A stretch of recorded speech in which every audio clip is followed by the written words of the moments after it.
At Integers, we're back. It is a Boots Report. It's TPC Scottsdale. It's Waste Management. It's the People's Open. I think we're both recording from a hotel, but you have the boots for us this week. You're down at TPC Scott. You're down there in Phoenix. You got down there recording this Tuesday night. This will be out on Wednesday morning. I think you got down there yesterday, Monday, kicked it with some caddies, hit some balls, may have hit Sungjae's clubs. Just give me the vibes. Let's start with the vibes. How are you doing? How's it looking down there in the desert? It's routine. Every single Boots Report we do the city vibe. How does it compare? What's it like out there? I did note in the article, so if you're not a sub, this is key information. I said potential logistical nightmare multiple times, and I think that was just me in my brain, but that just goes to play in the entire Waste Management Phoenix Open physique. It is just a total free-for-all in every single aspect. Roads are closed. It's not quite Louisville level bad because this is a functioning city that actually has well, we know it's not quite Louisville bad because Scottie's won here twice and he's yet to be arrested. So yeah, I think he shows up again. Yeah, possibly be to that level. But you messaged first thing this morning and you said you've never seen even major level a practice round this popping on a Tuesday morning. So the People's Open, the Waste Management vibes that we all know from watching over the weekend, watching the tournament, you're telling me that starts on Tuesday and you saw that out there today. Hell, it could have started yesterday. I wasn't out there yesterday, but I know there's people out there. So Monday, Tuesday are free general admission for the public. Beers are flowing, juices are flowing. It's like you're at like a festival.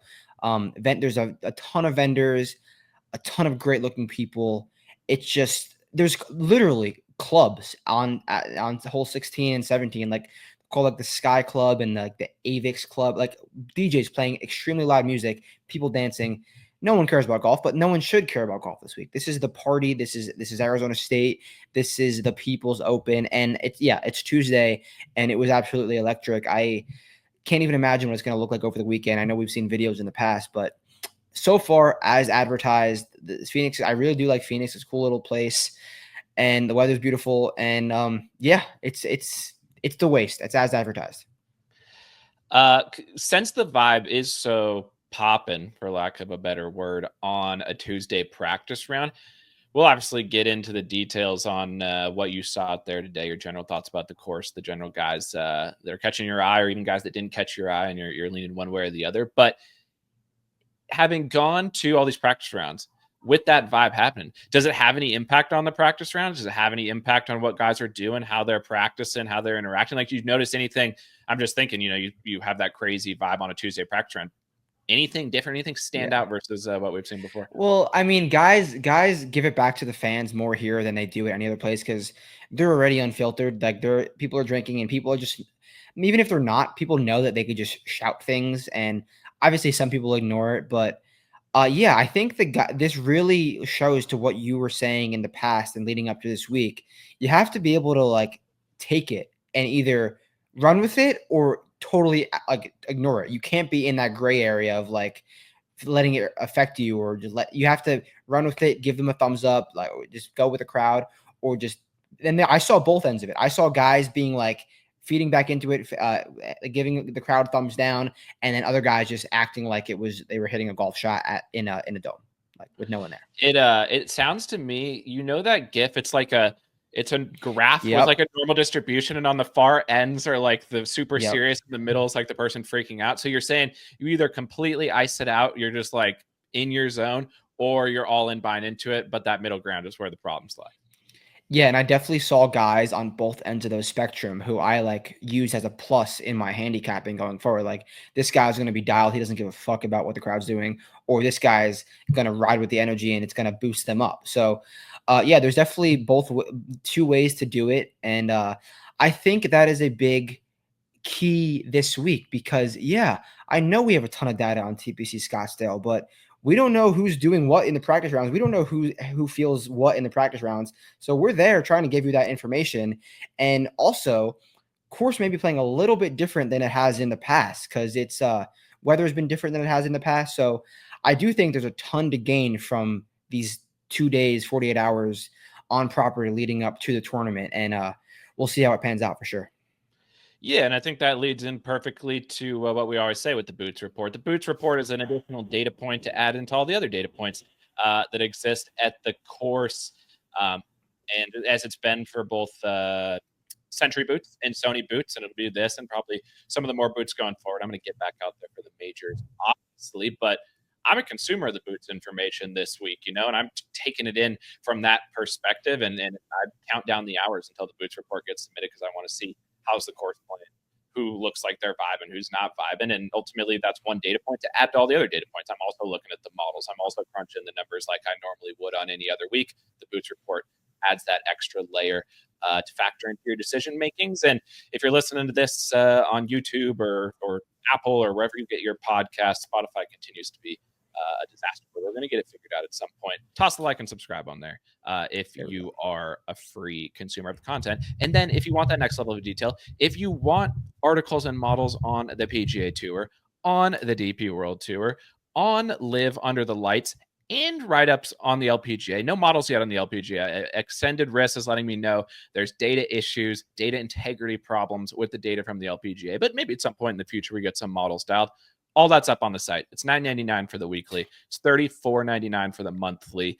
You're going to be at Torrey next week, and reports have it that there wasn't even that many press passes given out for Torrey next week, but you've got one of them. So if you sign up this week, you're getting at least 2 weeks of boots, and then the Florida swing is en route. Jers, let's just dive right into it. Who topped your eye test power rankings today? Which guy just jumped out? We're going straight to it. We're jumping right into it. Who was number the one? guy? You want number one in the eye test power rankings? I want it right out of the gates. Who was it? Okay, so this is asterisk. I did not see 165 golfers today. I saw, I would say maybe 65 out of the. So I'm going to hopefully see the other 65 tomorrow and get close to that full field. I know that was not the correct math, but you know what I'm saying. Number one, popular golfer, and if you know me, I'm not a popular golfer truther. Tom Kim looked really, really, really solid today, and I saw him at first, and I was a little unsure. He hit that 3-wood off the first tee, kind of like he did at Pebble. Although he didn't top it, he didn't flush it. And I was like, all right, Tom's not flushing. Like, I'm gonna give him a few holes, but I'm gonna see what he gets out there. Turns out Tom was hitting it well, and then well, and then well. I had to keep staying with him because he just looked so good. He was hitting fairways, and he didn't blow my mind away. It wasn't like, oh, Tom Kim, this is the Tom Kim's week, but he just looked so consistent. The around the green game looked really, really consistent. And more than anything, he was feeding into the crowd. He was being the showman in his group with Minwoo Lee and Alex Smalley. He was giving them shit for just whatever. And that is a key aspect of TPC Scottsdale, of waste management. You need to have that showmanship. And that was one reason why I put him at first, because he didn't hit the ball so amazingly well where I was like, okay, this guy's going to stripe to the win. He checked so many boxes that we're looking for, and he makes sense on paper. So Tom Kim, I believe, as of right now, looked the best out of the guys I saw. So it's TK. Yeah, and I like already, you adapt to boots depending on what the boots presents to you. And what you just described to me is you've already made a slight adjustment in your boots model where you're factoring in the crowd interaction to go along with what you're seeing from the actual ball striking with the actual around the greens. And that's what it's all about. Adapt and for whatever the situation presents. So I'd love to hear that already. And you mentioned a couple things there I think is interesting. And one thing you had up on the side as well about Tom Kim, and we saw it at Pebble. I was on him at Pebble. We talked about this in the pod. He was nuking off the tee at Pebble. He was hitting it really impressively from distance. You saw my note about him, right? And you mentioned that you saw at least on one hole sending it past Minwoo Lee, who we know, generational driver of the golf ball links specialist. That pop that we were seeing at Pebble, sounds like you're seeing that as well from Tom out there. Yeah, I mean, I didn't realize it until you said, Tom's nuking at Pebble, and like looking at his numbers and looking at the drives, like he hit the driver pretty damn well last week. And that carried over to what we saw today. And Minwoo was no slouch off the tee. And if he's hitting it by him 10 yards, and trust me, Tom Kim let Minwoo Lee know. And then on holes after that, Tom was asking him what club he was hitting because it was a par 3. TK hit it to 20 feet. I think it was 170 yards. 100, like 51 meters. Minwoo was talking about, and Minwoo, by the way, generational iron play right now for Minwoo Lee. Okay. Go check this. Go check the stats, and my eye test confirmed it. Minwoo Lee hit a wedge, 170 yards, and Tom Kim was like, "Dude, seriously? Like, come on, bro!" Like he thought it was the craziest thing in the world. So yeah, them two were looking really, really solid. And but I was really impressed with Minwoo Lee's iron play because it's backing up the stats that we're seeing. Minwoo Lee is generally a horrific iron player. Last 4 starts, he's striping with the iron. So something to note for sure with Minwoo Lee. What's your current state of the union on something you see in boots versus chart? I think it maybe was Kapalua you went with a guy on the chart because you liked what you saw. It obviously didn't work out I there. definitely didn't. Didn't you go with Sam, or was he not on the chart? No, he wasn't on the chart. Okay. So the chart still outweighs what you're seeing from boots. Is that the current lay of land, or is that up in the air? Well, they don't call it the Mecca for no reason. So it's whatever I see, I'm gonna be out with the. I haven't looked at the chart, and you know my process. I know it's out right now, and I know Tom Kim is popular. I would assume he's on it, but I'm gonna wait till I finish getting my bets in tomorrow afternoon.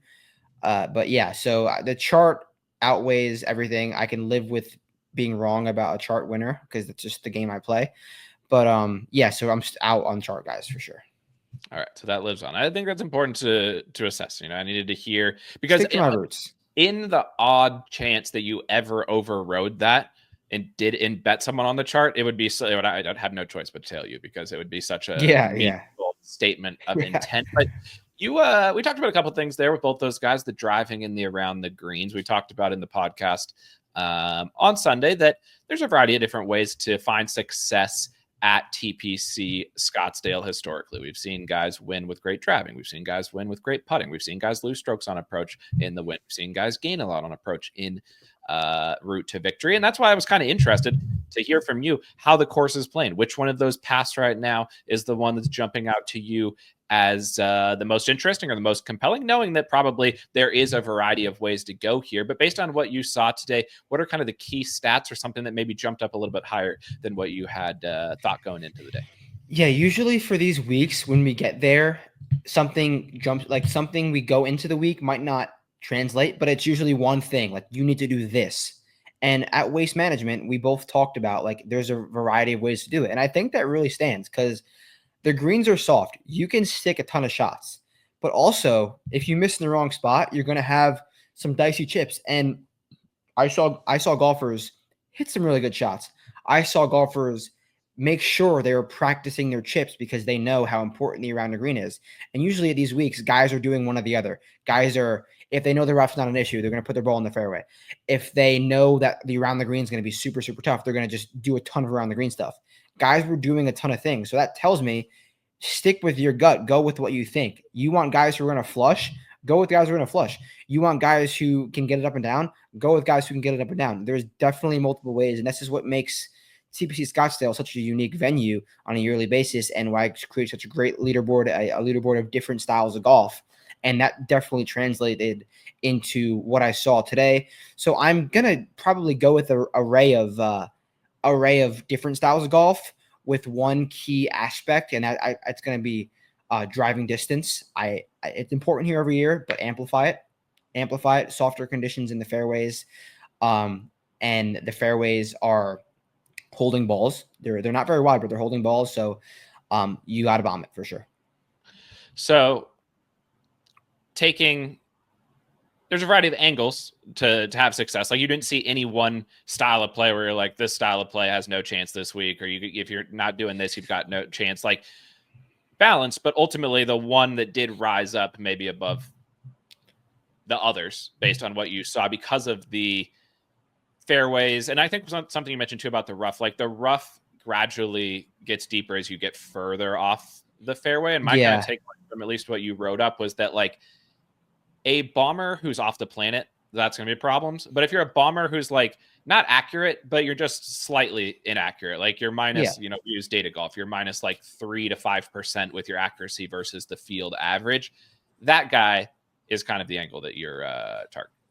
I don't think I've ever used distance from edge of fairway like in my handicapping, but I might actually look at it this week because I do think that's important. And because if you're miles off, and you're miles off in the cactuses too, like you're fucked in that regard. But if the rough is, I'm saying it's not an issue, but if you're like 15 yards in the rough, because there's spots where there's 15 yards of rough before it gets into cactuses, then it gets a little bit dicey, and you just don't want to be there no matter what. So if you're that far off the tee, then just pack your bags.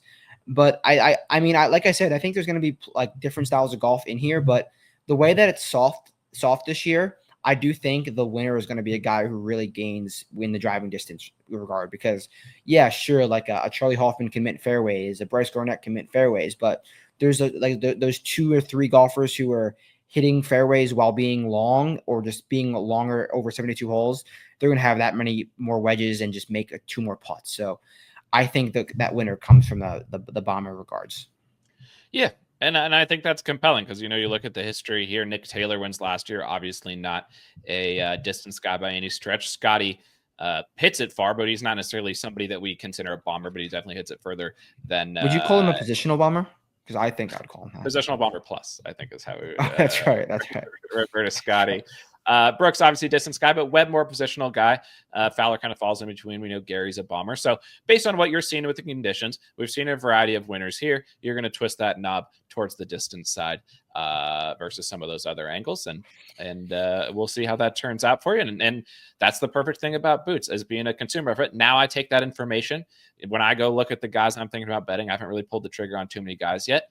I'm going to have that in the back of my head. But whether I choose to act upon it or not act upon it, that's up to me. But excited to get that intel because I think that the varying types of winners we've gotten here, when a Webb wins and when a Gary wins and a Brooks wins, it's like if there's anything that can be gleaned on which of those styles has the advantage, definitely worth considering. Of those guys who you saw today who fit that profile with some distance off the tee with some pop, but not spraying it off the planet necessarily. Which of those guys maybe jumped out as ones that interested you from that perspective?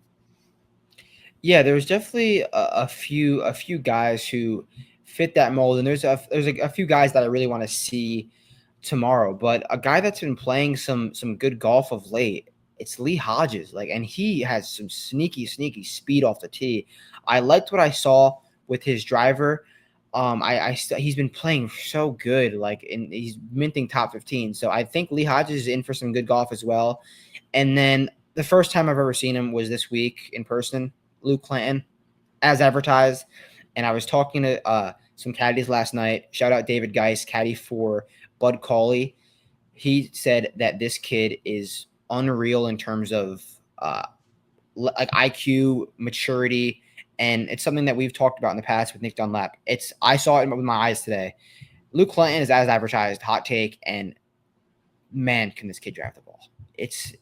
You got to see it, Adam. You're gonna be blown away. When you wrote up, and first of all, quickly on Hodges, because I was just looking at his stats, because Hodges is not necessarily a guy you bad think driving of as last week, bomber, but his distance has been steadily increasing so far this year, and you've now mentioned him multiple times on the Brutes Report that his speed in person is jumping out a little bit. So something to watch there from Lee. But on Luke Clanton specifically, you wrote up that it reminded you of the vibes and the dog that we saw from Nick Dunn at Valhalla last year. Yeah, and that really jumped out to me because that was when I declared that he was going to break Jack's record, that what we were saying from Nick was the epitome of dog, that this kid was the future. You're comparing what you saw today from Luke Clanton to that level of confidence from Nick Dunn. I know Clance doesn't get out of his tour card. If he makes the cut this week, I believe he earns it. We know Nick Dunn has won twice on the PGA Tour. Not to put you on the spot, but if you're comparing those two guys, who currently has the edge for you? Who looked more confident, basically? Nick Dunn at Valhalla or Luke Clance here today at Waste Management? Okay, I'm gonna say it was Nick Dunn at Valhalla because he was big leaguing Xander Schauffele and guys like that. Who went on to win the tournament? He went on to win the tournament easily. Yeah. But Luke Clanton wasn't playing with a Murderer's Row golfer. He was playing with, honestly, peers. He was playing with Michael Thorbjornsen, Jacob Bridgeman, and Jorge Camps. What a group! What a group! That's sick. But Luke was walking as the head man in the group, shoulders high, not talking to anyone, just muttering to himself, talking to his caddy, laughing to himself, and just a vibe when you see it. And Luke Clanton was strutting his stuff and acting like the man after he just carried one 330 on 18. Stud. Way past the pew bunkers. What does Bridgman's game look like? He's kind of he always not from like a do you think he's going to play well or win this week necessarily perspective, because I don't think he's going to win this week, but his stats are so weird. He loses so many. He's like Alexander Bjork off the tee. And when you brought up his name, I was just curious. Like, I haven't really seen him play much. He's not on TV that often. You just see his stats and you're like, this doesn't really make much sense. What does his game look like to your eye? I almost wrote in the Boots report, but I didn't because I didn't want to act like a non-ball knower. I almost write that this guy is the hardest to get a read on, like truthfully, because he's got a great swing. He's young and he's fast. But I just don't quite think he's got the ball striking ceiling to like win or really contend. He has the ability to gain 10 putting, which he's done before almost. But I think he was in contention one time. That was the Honda Classic last year, whatever it was, the Cognizant Classic. He was first round leader in Detroit, I believe, but he fell off quick. I don't think he's still young. He's like 23 years old, but he's tough to get a read on, truthfully. But I think he looks confident out there for sure, and I got a good head on his shoulders. I do think he could play well in the future, but I just don't think he's ready at all yet. Yeah, that's why I asked. Just like he's yet to get a top 10 on tour, but he's got a bunch of like between top 10 and top 20 finishes. His ball striking's like Malnati. He's got some Malnati to his statistical profile. And when you mentioned that he was out there playing, time PGA Tour winner. How did Michael Thorbjornsen look in that group? Another guy. I wish that he wasn't with Luke Clanton because the Clanton overshadowed him, but it sounds different off of Thorbjornsen's club face stripe show. Just stripe show. Thorbjornsen will win a PGA Tour event in the next 36 months. The kid is just too talented. So we got too talented. 3 years. I'll agree with you on that. Do you think he can get one before that? Or is 3 years? Like if he won this week, that would be within that threshold. So that would be. Yeah. A lot of weeks fall inside of 36 months. 36, so he's got some opportunities out there to break through for sure. I don't think you saw Scottie yet. No eyes on Scottie. Was he? I saw him on the putting green. He was just grinding the putting green. Nothing to note of. Tom Kim is just in his pocket. But I'm hoping go down the stretch. Does Tom have any chance of beating Scottie, or is he too? Or is it just Travi? Is it Hero? Is there any world where Tom finds a way to finally beat Scottie? If Scottie lets him, which there's a world where he does, because he didn't let him win at Travi, which was a shame because I was on Tom there. So he might have tried to let him win, but Tom just put it in the bunker. We didn't think about that. That's fair. And maybe he tried to let Tom win last week, but Tom couldn't get there. Scottie was on last week warm-up event, and I'll get it going at TPC Scotts.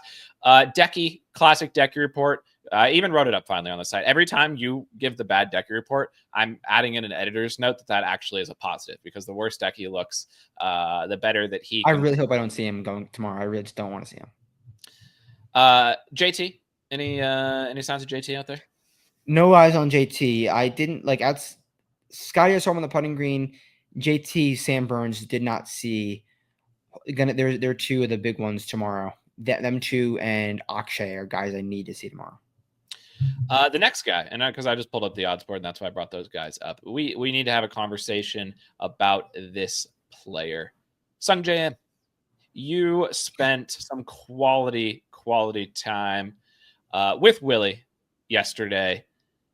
Is it true that you took, what club was it of Sungjae's? 8-iron. 8-iron. You took a swing with Sungjae's 8-iron, and I saw the video. It was a quality strike. What were you nervous? Were you like, you don't want to like top it and scuff the club? Like it was off of a range mat. Like how did it feel to hit Sungjae's 8-iron? Well, it was very heavy. I'm sure it was a normal weight as a professional golf club, but I'm not a professional golfer. If you didn't Nerves. know. Like your arms probably just felt like a little heavy from the nerves. Yeah, and I didn't know that was going to be released on Tib, but the story's out now. So yeah, I did swing Sungjae's clubs yesterday. Nothing really like they were sharp. They were definitely small club head, not something that I'm used to playing. But I don't think I'd really do well with them on the turf. I mean, on like the PGA on the grass. But on the turf, mini stripe show, I definitely hit him all Did you right. But ever look at like his like woods and like the mark of the clubs, or no, Willie like how only did had this come about? So Willie played in a caddy tournament yesterday. It was 50 caddies, it was scramble, 25 teams of two. And Willie didn't bring his clubs this week, and he just had Sungjae's bag. But he only had 8-iron through, I think, like wedge, because it was a par 3 course and the putter. So I hit a few with the putter too. The putter is nice. The putter The is new one, really the nice. new it was No, not yeah. I think he's gaming that one, so I think it might have been Sungjae's old putter, the one he's been using. Um, but yeah, I hit the putter that Sungjae had, like his backup putter, I believe, or something he used in the past. So yeah, I didn't see. I wish I saw the wear mark on the little hybrid that I know you're talking about. But the clubs, yeah, they were cool. I think they were T100s, classic shout out Titleist. So yeah, they were cool. Do you think that you hitting Sungjae's clubs increases or decreases the likelihood that he wins the tournament this week? And in general, what are the vibes from Team Sungjae, from Willie?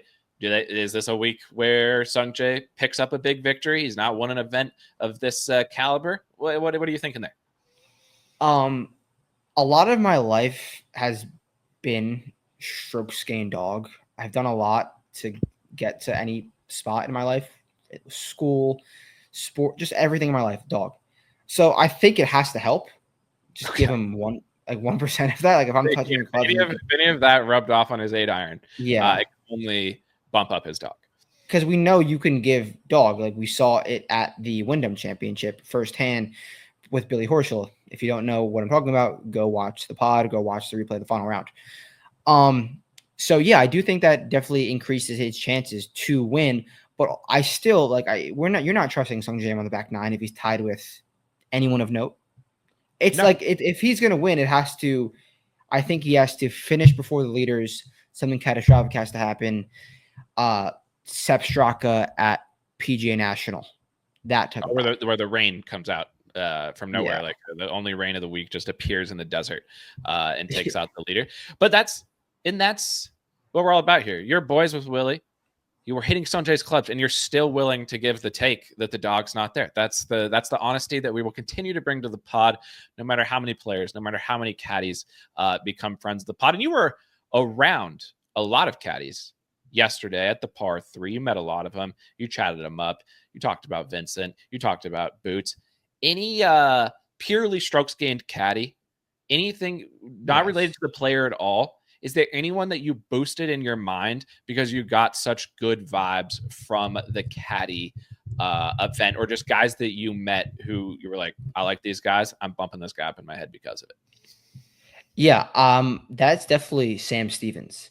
Sam Stevens caddy. His name is Will Dennis. Saw them at Torrey Pines, and you might be like, "Oh, this guy doesn't know what club to give Sam Stevens." He put it in the water on 18, going into I didn't bring it up either. He brought it up to me, and then we started talking about it. He told me Sam hit a little thin. Sam said it was the right club. He thought it was the right club. He obviously had it on the bank and just rolled back, so he hit it a little thin, just a little bit of a miss hit. Sam Stevens has been playing great golf. Sam Stevens is a generational driver for golf ball. Sam Stevens caddy cares so much. He's and I love this because he said to me, I've been telling Sam, like, he's so close. Keep doing what you're doing. You're gonna break through.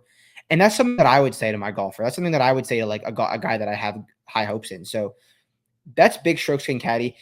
Fun fact about this guy: his dad played on the European Champions Tour, and he caddied for him out there and won an event at 23 under over big names. And I was like, the caddy did. The caddy His dad played, and Sam Stevens' caddy was caddying for his dad when he beat the big names on the European. Yes, when he was probably like 23, and he was caddying for his father. He won by like 8, I think. I could send you the screenshot of the exact event after the pod. So he's got a ton of caddy experience. You're caddying across the P with some conditties. Waste management, Phoenix Open is going to feel like the TGL. That speaking of the DP, speaking of the European Tour, speaking of the Viking Cup, any random Euros of the week? Any Vikings standing out from what you saw? I know Jesper Svens just got in the field, but he was out there practicing with the intention of getting into the field in a group with Rasmus Højgaard. Is that a surprise? No. Strokes game preparation. Even if he was going to make the field or not, he was going to get his reps in. That's Viking Cup. That's what it's all about. Who, from a random Euro of the week perspective, who from a Viking Cup perspective was catching your eye, both maybe for this week and then also longer term Viking Cup, anyone we need to be keeping our eyes out for? Well, I mean, obviously you mentioned Jesper looked really great. He's got such a nice looking golf swing, and he will hit fairways for sure.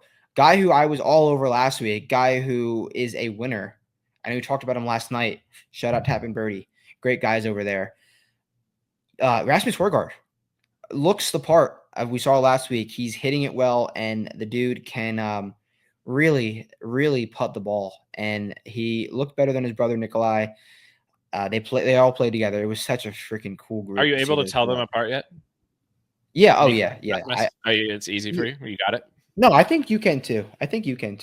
Rasmus got a little bit longer hair, and you can tell the difference. And yeah, Rasmus, random Euro of the week, random Euro of the year, but he's not random. So Rasmus and Jesper looked really good today. Billy Ho, any eyes on Billy Ho? Because I said on the pod on Sunday night that I was down for Billy Ho, regardless of the fact that he was going to be mega popular. I just grabbed the 90 knowing that was going to happen. Don't know if you got eyes on him or not, but what's your current state of the union on most tipped Billy Ho? Because you said you didn't want to see the chart. I'll break to you breaking news of the chart. Billy Ho is most tipped this week. What? Why? Actually, why? He's Billy Ho. People have had finally, with the strokes gain dog has permeated enough through the golf betting sphere, and they know Billy has dog. That's why. Did not see Billy Horschel, but I mean, dog to number ratio, it makes sense. I'm excited to maybe see him tomorrow, but I don't like seeing Billy Horschel when I'm out there because he talks like he's on a podcast at all times. It's just like he's just always talking. But yeah, no, I did not see Billy, but I do think, I don't think this is I know he plays this event a lot, but I don't think this is like a perfect Billy Horschel setup in my opinion, especially with what I'm thinking with the driving distance. I would say I'm out. Another Euro, a guy that we talked about also on the Sunday pod, a guy who wins national opens. That's what he does. Bob Mack. If it's a national open, you bet Bob Mack. If it's not a national open, you don't bet Bob Mack. It's literally that simple. Flow chart. So quickly, the Minwoo flow chart. Is it close enough to a links course? What's the in the iron play, or is the flow chart out because his irons are fixed? I mean, the flow chart is in regards to his irons for sure, but this is not playing like linksy though. Truthfully, it's really not. I think I'm TBD on Minwoo, but I'm more in than out. Okay, but so back Bob to the Mack, Bob Mack flow chart. National Open, Bob Mack. Not National Open, not Bob Mack. Not simple. I got a good story about Bob Mack too. Simple. We said, does the People's Open count as a national open? And then I said that on the Sunday pod. You were kind of, I don't know if Bob Mack is a guy who's going to like the vibe in TPC Scottsdale or if he's not. And I was like, I don't know why he would play if he didn't have to. I feel like Bob Mack, Scotland, drinking, party. Let's do it. He then tweeted later that day that he had something special queued up for TPC Scotts. I don't know what that is yet, but what did he tweet? He tweeted something about like he played great, like loved Pebble. I've got something special for Waste. So he's been thinking about it. Like he's excited about it. What did you see from him? Did you see a guy who's excited about the People's Open, who's treating it as a national open, or is it not Bob Mack week? Bob Mack solo prep today, which is always a good thing, and flushing for sure. I do like Bob Mack. I liked him going into the week too. I have a good story about Bob Mack and the Roots. So last night I was at the caddy 2-man, and his caddy Mike Burrows. You've definitely seen him. Big guy. He got a beautiful gut. Scottish, just like Bob Mack. They were in a playoff. It was Willie and Willie's partner, Bob Mack's caddy, and his partner, and then 2 other caddies. Wasn't sure who they were. But the playoff was a chip off. Who closest to the pin, everyone got one chance. Everyone took out their 60-degree wedge. Bob Mack's caddy, 7-iron. 7-iron. True to the links. True to the roots. I just thought that was funny because they play their game. And Bob Mack's not going to hit any linksy shots. But if there's someone who has the dog, who has the will and the gumption to win in front of their own nation with all the pressure in the world, like, you can't have more pressure than that. Like, truthfully, like, he would have like more pressure there than winning the Masters. He's gonna feel fine here, totally fine. And we've done Boots Scots. This is also Boots Scots. You know, if there's a Scott connection, we got that going as well for Bob Mack. And yeah, I think I was already pretty much down for Bob Mack. And a positive Boots report on Bob Mack. What is he right now? Like 60-1. Like, man, I don't think I need more than that. Hold on, let me confirm. Oh. And where is he? He's got to be top 15 dog rankings, I would say. Yeah, he might. He's way up there in the dog rankings. Hold on, just a second. Let me get Bob Mack up here in the dog rankings. 6th or 7th, I would say, probably higher than that. Bob Mack this week is 4th in the field in dog. Here's the top 5 dog rankings this week, George. Scottie, Billy, Deki, Bob Mack, Nick T. That's all those guys have a ton of dog. And Bob Mack, it's 60-1. When you're giving me a positive Boots report, he's on the card. He's on the card. That's my. We're not doing fast greens this week because we're doing this. But that's my fast green value bet of the week is Bob Mack 60-1.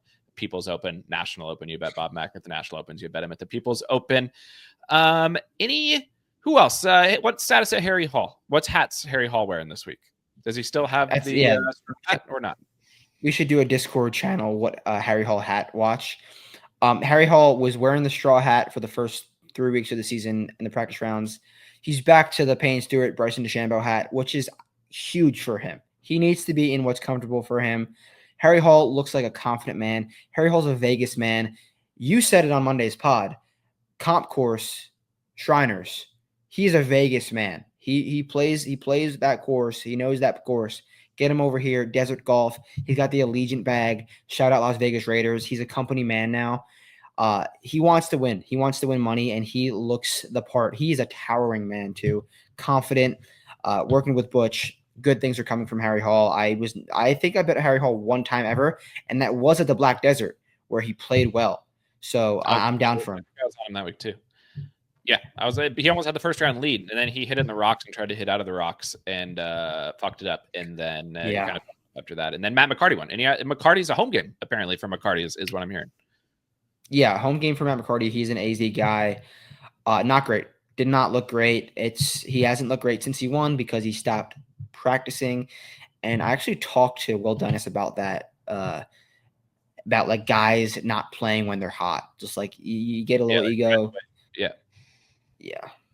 So what was his take was that he thinks it's bad when guys like are hot and take a week off, and they should be like just keep playing, or what was the yeah like you're only hot for so long, like take advantage of it, especially when you're at this level, like you're not a world beater yet. So Matt McCarty really struggled around the green, and he's not gonna hit every green. So I was out on Matt McCarty. Not that I was gonna be in, but I mean he's a guy who's an AZ guy. He won the Black Desert, and he's generally really accurate off the tee. So I guess you could have convinced me, but what I saw today, I'm out.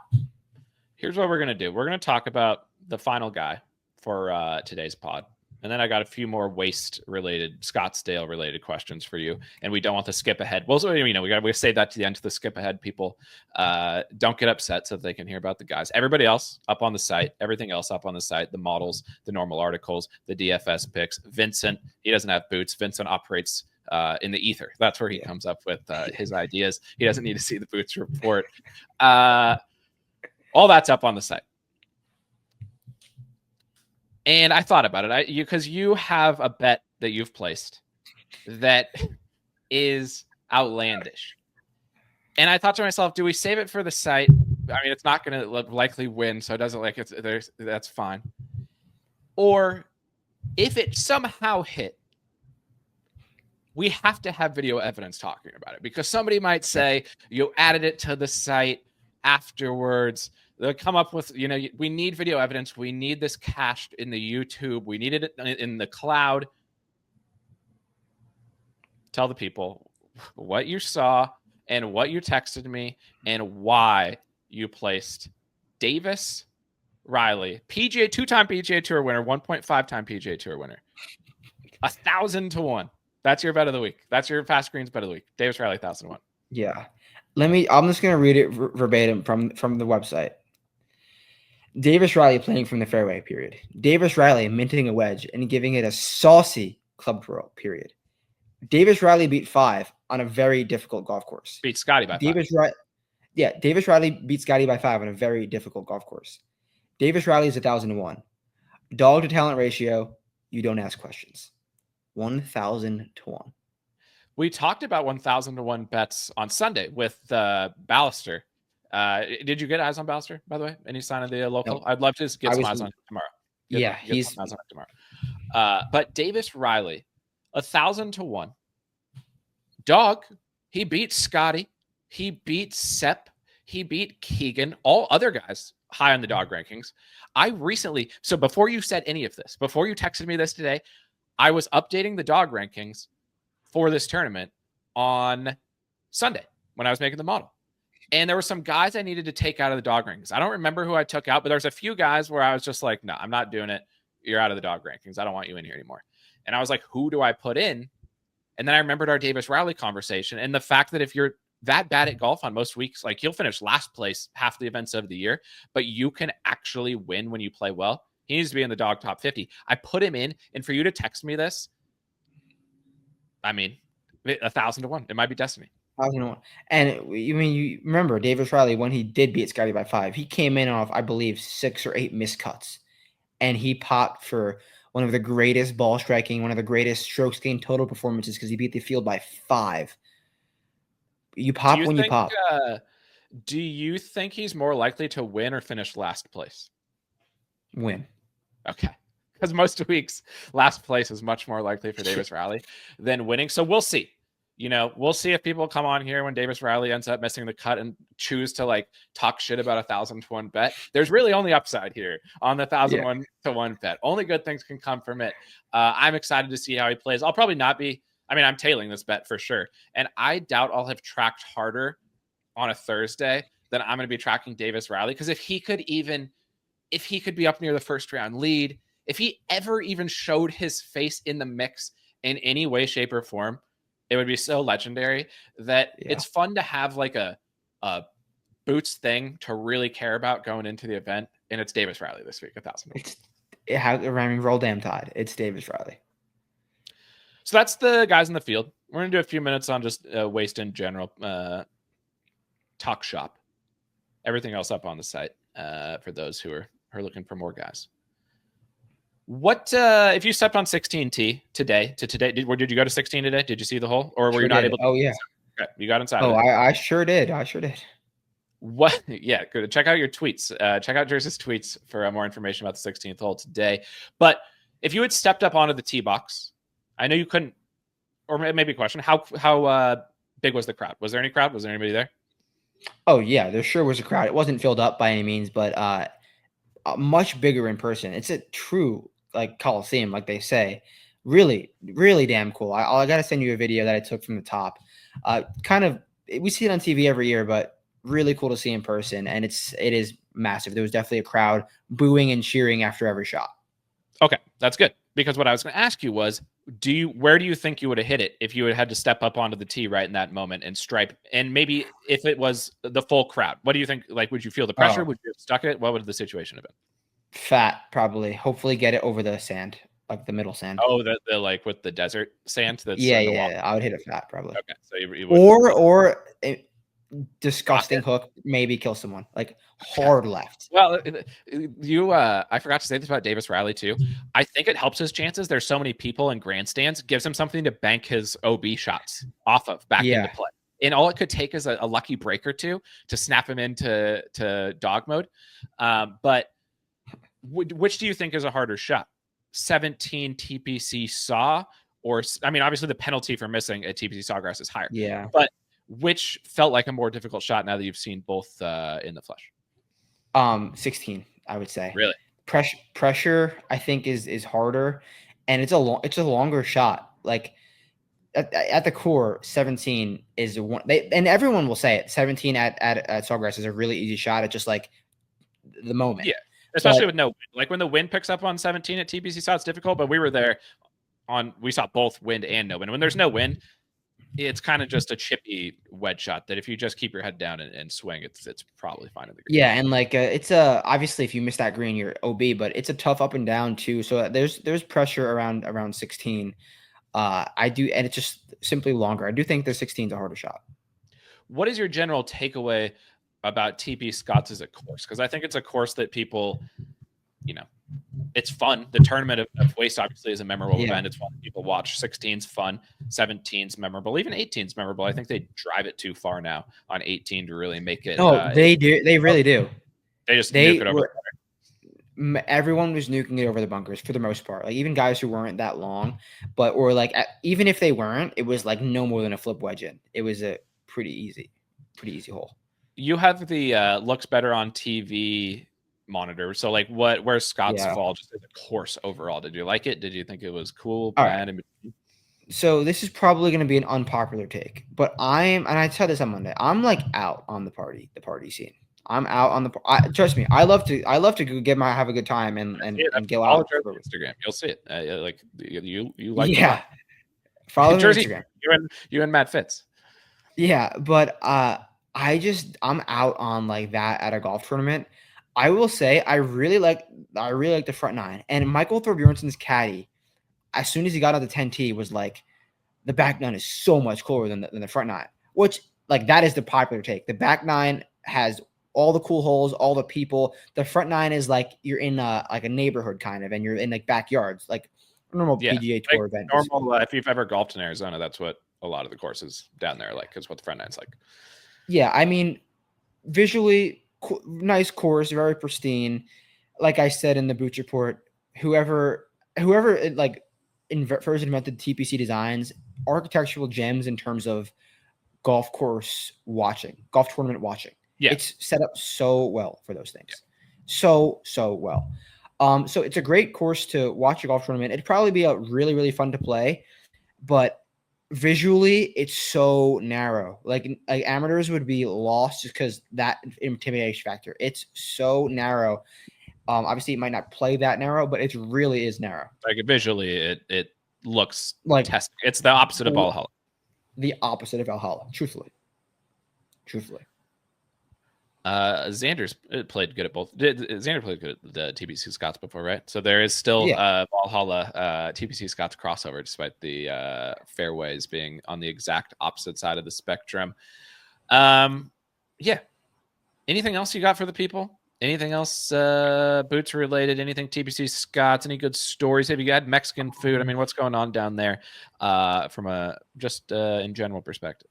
Haven't got Mex yet. I might get that tomorrow. I will say, shout out Grass Clippings. This is the course, the par 3 course.